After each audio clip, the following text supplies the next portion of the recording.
Permítanme leer para esta ocasión lo que dice Gálatas capítulo 4, versículos 4 al 6.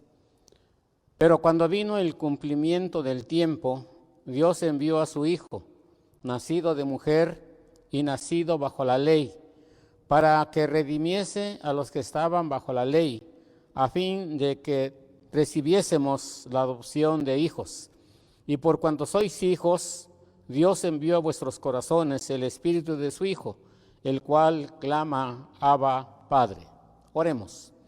Te damos gracias, nuestro Dios y nuestro Padre, por concedernos en esta tarde reflexionar en tu santa y bendita palabra.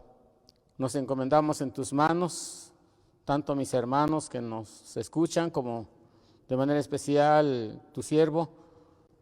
Guíanos conforme a tu voluntad. Ayúdanos a recordar tu palabra.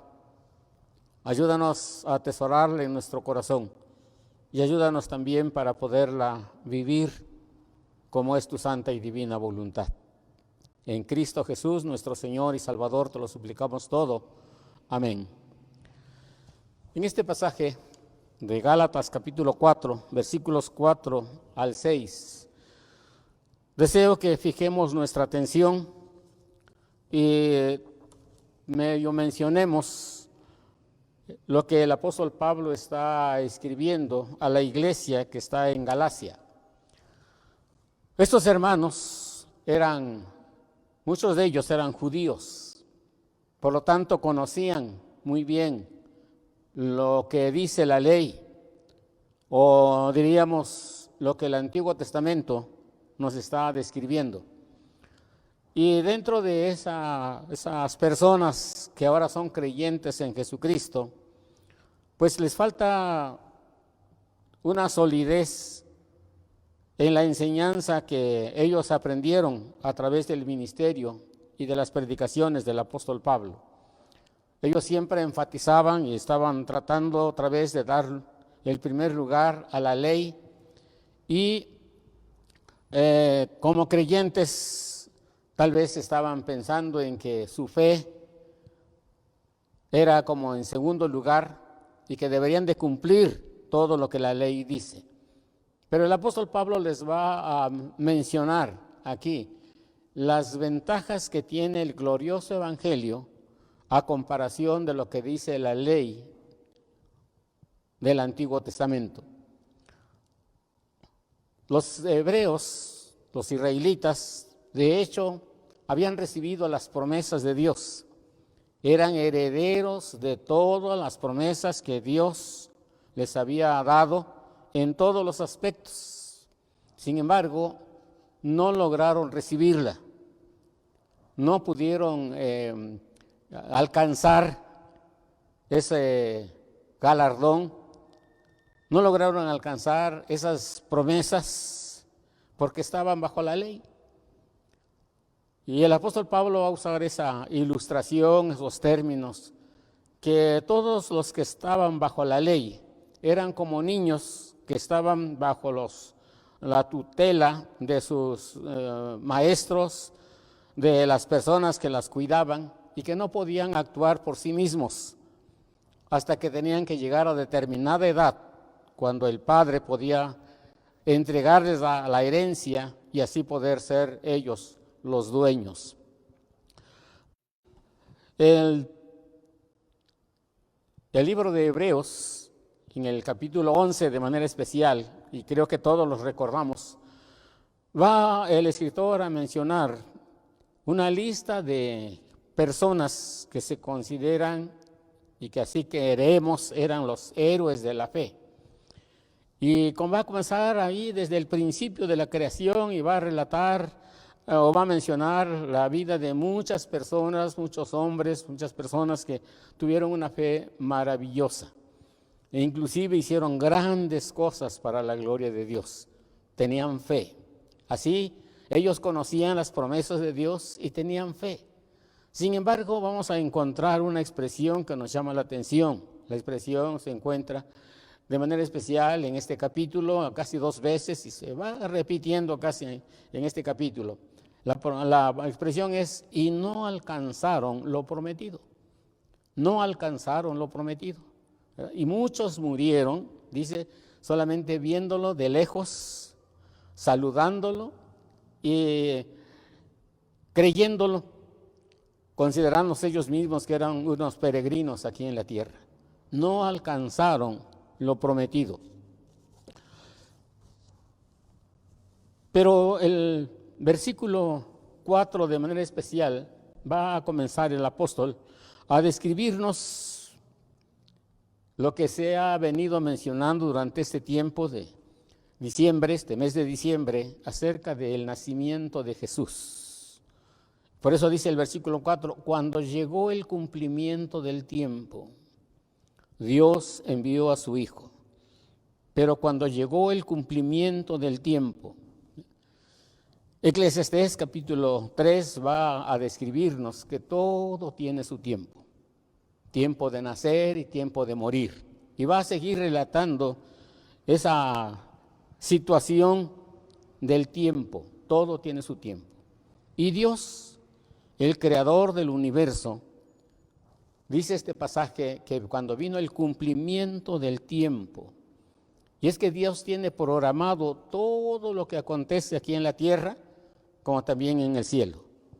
Cuando estudiamos nuestras doctrinas fundamentales, que como creyentes, vamos a encontrar esa doctrina que se titula el decreto eterno de Dios. El decreto eterno de Dios. Y dice este decreto, Dios desde la eternidad, por el sabio y santo consejo de su voluntad, ordenó libre e inalterablemente todo lo que sucede. Desde la eternidad, por su sabio consejo, por su santa voluntad, ordenó libre e inalterablemente todo lo que sucede. Así, todas las cosas que suceden en el mundo, todas las cosas que suceden en la historia de la humanidad, todas están programadas por Dios. Alguien mencionaba que Dios tiene una gran agenda en donde todo está anotado, desde lo más grande hasta lo más pequeño.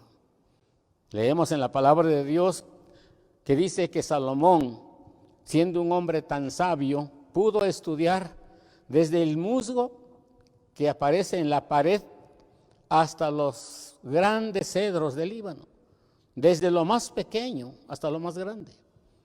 Y Jesús decía en una ocasión, he aquí, uno más que Salomón. Así Dios entonces tiene estudiado y programado todo lo que acontece. Y no se adelanta absolutamente nada, ni se atrasa. Cuando leemos en la palabra de Dios, inclusive las experiencias del pueblo hebreo, encontramos que Dios había determinado que la descendencia de Abraham iban a estar como esclavos 400 años en Egipto. Y llegó esa fecha y Dios comenzó a hacer la obra de redención de su pueblo. Cuando fueron desobedientes y pecaron contra Dios, Dios nos llevó a Babilonia. Pero el profeta Jeremías había mencionado, serán 70 años que estarán como esclavos. Y cuando se cumplieron los 70 años, Dios usó a los mismos reyes de Persia para poder liberar a su pueblo de Israel. Todo lo que Dios determina, todo lo que Dios ha programado, todo va llegando el tiempo de cumplirse.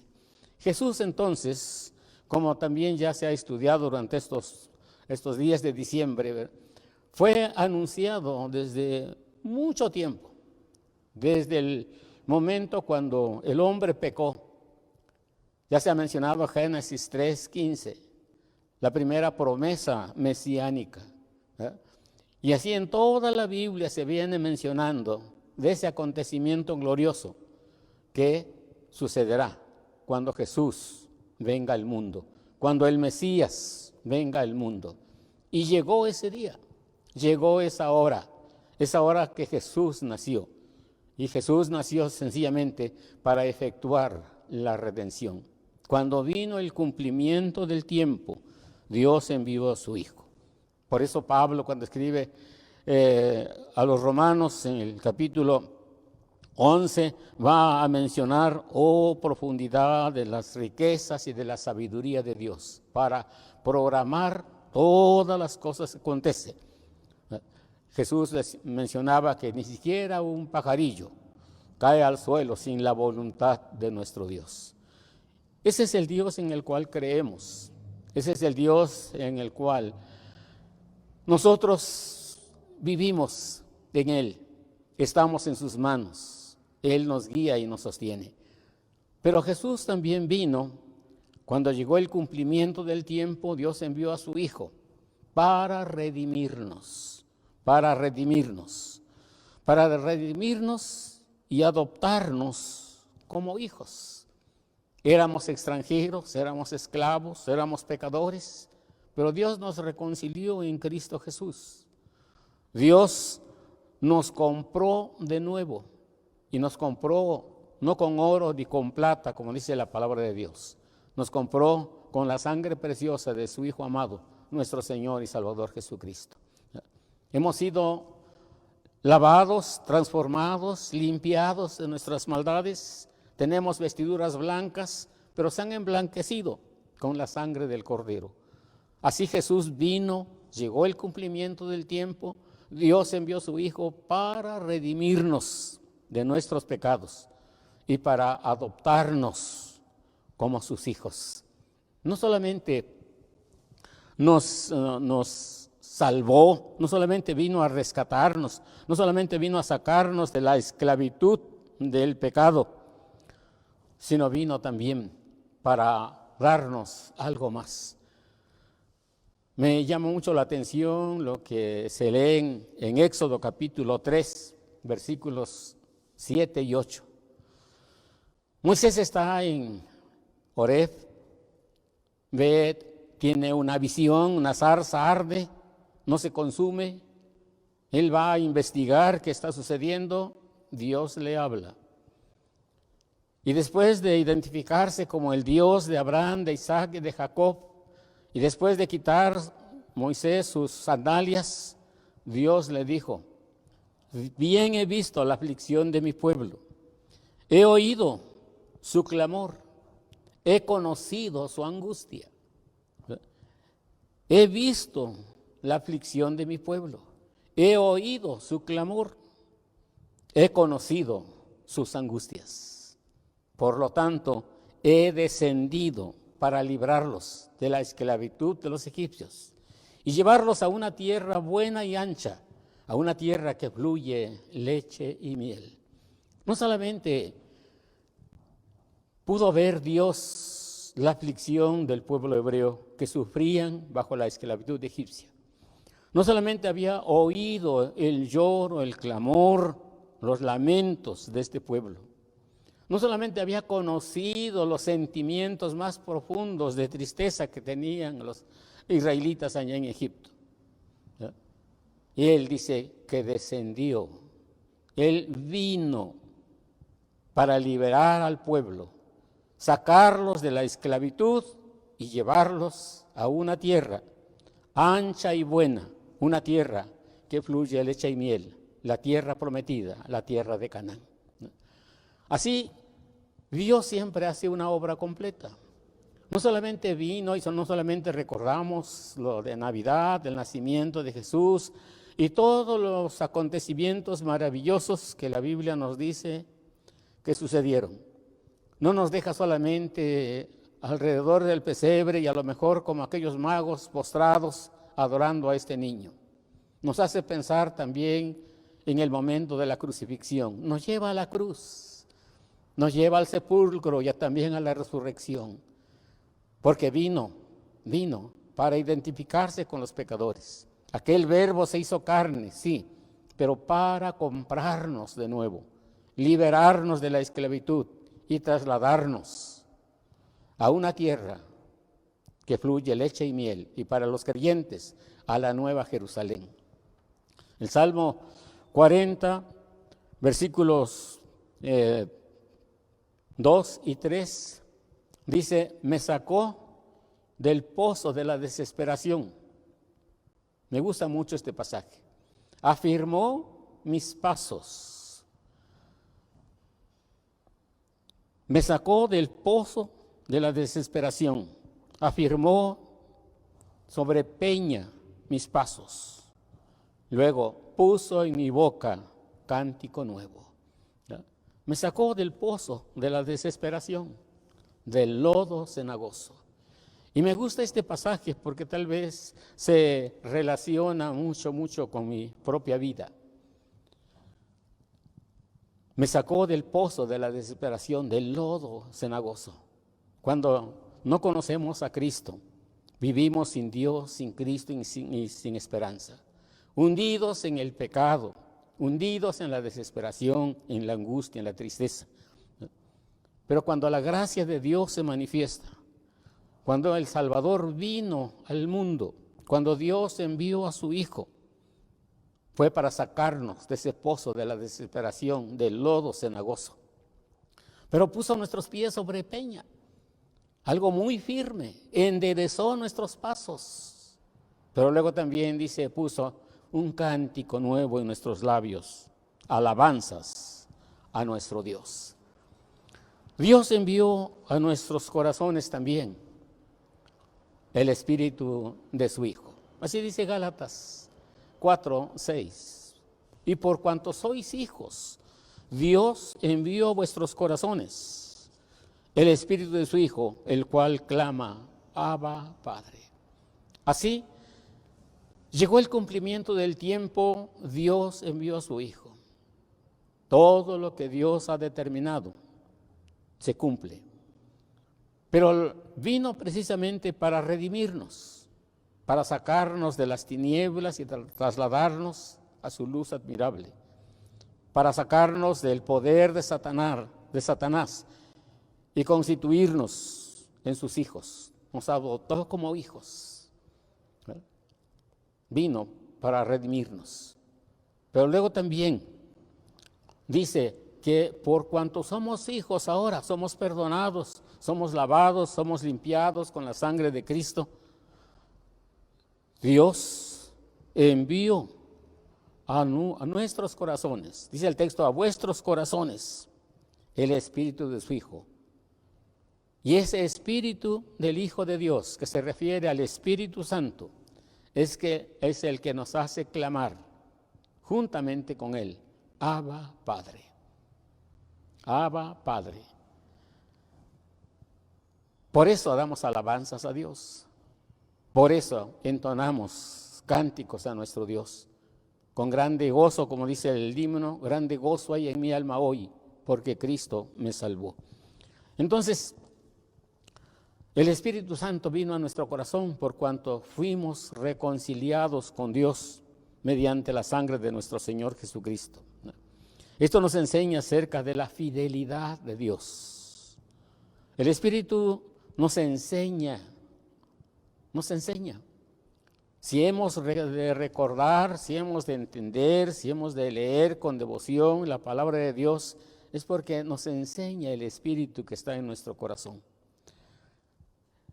Él nos enseña. Hay cosas que no entendemos al principio y de repente vamos entendiéndolo, porque el Espíritu Santo nos enseña. Pero también el Espíritu Santo nos recuerda. Así lo dijo Jesús. Él os recordará todas las cosas. Y el Espíritu Santo nos recuerda cuando ya pasamos de la juventud, llegamos ya a la vejez, muchas cosas se nos olvidan. Pero el Espíritu Santo, la promesa es que el Espíritu Santo nos recordará su palabra, nos recordará sus promesas, nos recordará esas bendiciones que Dios ha preparado para cada uno de nosotros. Él nos recuerda. Pero también el Espíritu Santo nos consuela. Se conoce al Espíritu Santo como el Consolador. Él nos consuela. Hay tristezas en nuestro corazón por muchas causas. Hay tristezas que vienen precisamente por el pecado que está en nosotros, por el pecado que nosotros hemos cometido. Y eso entristece nuestro corazón, como por ejemplo el rey David, cuando él oró por lo que había hecho, él había fracasado en su vida, y él dice, vuélveme el gozo de tu salvación. Y se considera que David estaba triste por lo que él había hecho, había ofendido a Dios, estaba en malas relaciones con Dios y estaba triste. ¿Y cuántas veces como creyentes fallamos a Dios? Y eso entristece nuestro corazón. Pero también hay tristeza muchas veces por las circunstancias en la vida. Muchas veces hay tristeza por los sufrimientos, y gracias al Señor que hoy día la iglesia y todos los líderes de la iglesia y la iglesia en general no sufre persecuciones. Pero ha habido lugares que a través de la historia nos hemos dado cuenta que muchos creyentes han sufrido amargamente. Y en Hebreos 11 nos va a describir el sufrimiento que los grandes hombres de Dios, llenos de fe inclusive, del Antiguo Testamento sufrieron. Eran azotados, encarcelados, eran pobres, menesterosos. Muchos murieron en diferentes formas de martirio. Pero a pesar de todo lo que estaba sucediendo en sus vidas, siempre ellos contaban con la consolación que solamente Dios puede dar. Y de manera especial ya como creyentes ahora, no solamente el Espíritu Santo viene en esos momentos de tristeza, sino dice que está en nuestros corazones. El amor de Dios ha sido derramado en nuestros corazones por el Espíritu Santo. Entonces, llegando el cumplimiento del tiempo, Dios envió a su Hijo, nacido de mujer, nacido bajo la ley, para que redimiese a los que estaban bajo la ley, a fin de adoptarnos como hijos. Y por cuanto somos hijos, Dios envió a nuestro corazón al Espíritu de su Hijo, el cual clama, Abba, Padre. Por cuanto llegó el cumplimiento del tiempo, como hemos mencionado, todo lo maravilloso del relato del nacimiento de Jesús, eso nos va mostrando la fidelidad, la certeza, la veracidad de Dios. Todo lo que Dios dice se cumplirá. Qué sorprendente cuando Jesús decía que ni una jota, ni una tilde de la ley perecerá. Todo se va a cumplir. Todo está escrito. El plan eterno de Dios está bien programado y ningún evento va a estar fuera de ese plan que desde la eternidad Dios tiene para cada uno de nosotros.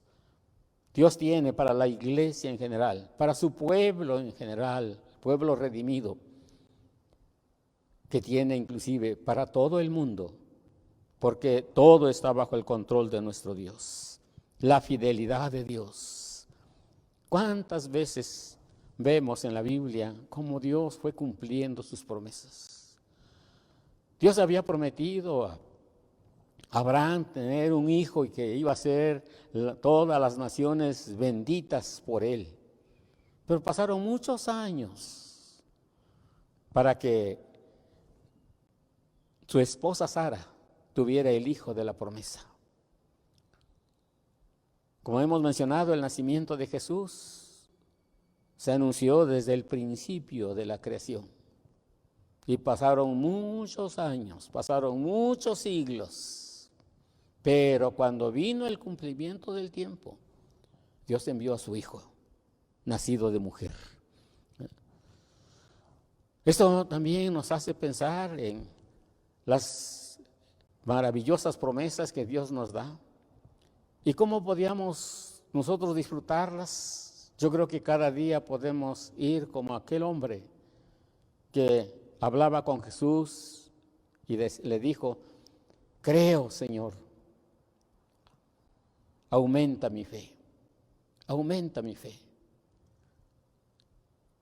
Creo que cada uno de nosotros puede decirle también a Dios: Señor, creo en lo que tú dices, pero ayúdame a creer todo lo que en tu palabra tú nos dices. Porque así como las promesas de Dios se cumplen, también las advertencias. Es triste cuando una persona, conociendo la palabra de nuestro Dios, se niega a aceptarlo como su Dios, rehúsa aceptar a Cristo como su Salvador, y no cree que después de la vida aquí en la tierra hay una eternidad de sufrimiento. No lo cree y da tristeza muchas veces porque piensan que eso no se va a cumplir. Muchas veces también los creyentes comenzamos a dudar, como dice la Biblia, ¿no? Que si Dios o si Cristo no ha venido, es porque Él quiere que todos se arrepientan. Muchas veces se puede decir, no, pues ya más de 2000 años que está la promesa de que viene otra vez, y que los discípulos inclusive en su época, en el primer siglo, esperaban la venida de nuestro Señor Jesucristo. Y pasaron los años, y han pasado los años, los siglos, y Jesús no viene. Pero cuando llegue el cumplimiento del tiempo, Jesús vendrá con gran poder y gloria. Vendrá del cielo otra vez, con todos los ángeles y con voz de trompeta. Habrá esa resurrección de los creyentes y ese juicio final de todas las naciones. En el libro de Habacuc, el capítulo 2, escribe el profeta lo que Dios le dice. Él está esperando. Habacuc se caracteriza por cómo dialogar con Dios, como preguntar a Dios, pero así un poco exigente. Quiere una explicación de lo que Dios está haciendo, ¿verdad? Y comienza ese capítulo 2 de Habacuc: estaré sobre mi guarda para ver qué me respondes acerca de mi queja. Y Dios parece que no va a dar mucha explicación como lo piensa Habacuc, como él quiere, ¿verdad? Pero le da una orden y le dice: escribe la visión. Escribe la visión. Tal vez se refería a la visión que Habacuc había recibido acerca de los babilonios destruyendo a los israelitas, de las naciones paganas destruyendo al pueblo de Dios. Dios le dice: escribe la visión, y escríbela en tablas para que corra el que va a leer. Escríbela en tablas, escribe la visión y escríbela en tablas. Aunque la visión tardara por un poco de tiempo, espérala o espéralo. Espera el cumplimiento de esa visión, porque sin duda vendrá. Porque sin duda vendrá. Y yo creo que este versículo se puede aplicar en todos los aspectos de nuestra vida. En todos los aspectos de nuestra vida. Muchas veces uno quiere que las promesas de Dios se cumplan inmediatamente. Muchas veces queremos que Dios nos responda inmediatamente. Muchas veces pensamos que Dios está tardando. Tal vez algunos piensan: ¿por qué Dios no interviene en este tiempo y nos recupera completamente, nos sana, quita este problema de salud que tenemos hoy día, y que todos volvamos al templo para alabarle y glorificarle? ¿Por qué Dios no hace nada? Pero todo tiene su tiempo. Todo tiene su tiempo. Y cuando se cumpla ese tiempo, Jesús vendrá otra vez. Por eso la recomendación es: aunque la visión tardara, espéralo, porque vendrá. De seguro no tardará. Deseo entonces que todo lo que se ha estudiado durante este tiempo de diciembre, este tiempo de los días de Navidad, nos ayude a entender mejor el nacimiento de Jesús, pero nos ayude también a entender que todo lo que Dios está diciendo en su palabra se cumple. Todo va a cumplirse. No va a pasar ningún acontecimiento que no suceda porque todo está en el programa de Dios. Y sobre todo, no olvidemos que se recalca en la Escritura que Jesús vendrá otra vez. Dios quiera que estemos preparados en ese día, en ese momento, en ese tiempo, en esa hora, para decir con todo nuestro corazón: ven, Señor Jesús, ven ahora. Oremos. Te damos gracias, nuestro Dios y nuestro Padre, por este momento de reflexión. Ayúdanos, Señor, a estar más preparados. Ayúdanos a creer con todo nuestro corazón lo que tu santa y bendita palabra nos dice. Ayúdanos a estar preparados, porque todas las promesas y todas las advertencias que tú nos das, todo tiene su tiempo y tiene que cumplirse. Bendice a tu pueblo y glorifícate en sus vidas. En el nombre de Jesucristo. Amén.